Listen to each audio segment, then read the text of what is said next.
One of the shames of the Switch hardware is that, despite it having been capable of delivering far better overall performance than you'd expect in some cases, in the case of some ports it simply just comes up short. There's no question that talented studios with considerable resources have been able to eke out surprisingly strong performance through a variety of means. But for folks who don't have those kinds of resources, it can be a crapshoot. While there would still be aspects of Orphans that may not have necessarily been impressive regardless, there's no question that in its launch state the Switch port is not in any way ideal.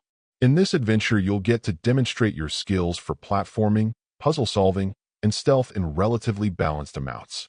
While you'll initially work solo, before long you'll encounter some fellow children who've been locked up, with your ability to explore further tied to you liberating them and enlisting your help.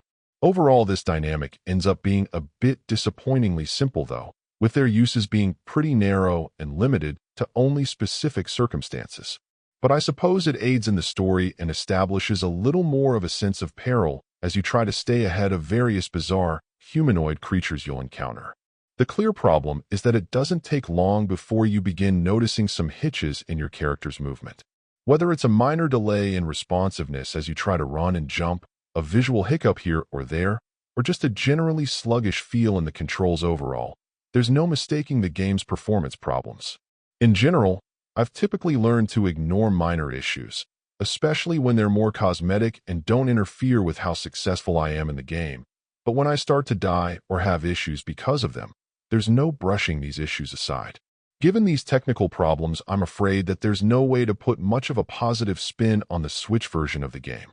I would imagine that on other more capable platforms the issues would be diminished or removed, but here without a patch I'm afraid I can't recommend the game.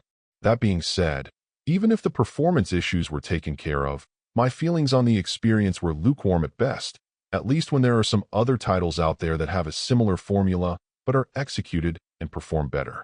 Overall, my final score for the game ended up being a 5.8. And if you're interested in picking it up, it's currently available on the Switch eShop for $16.99. Thank you for taking the time to listen to this review. And if you'd like more information or ideas of indie games worth checking out on Switch, be sure to click on the link provided in the description. Until next time,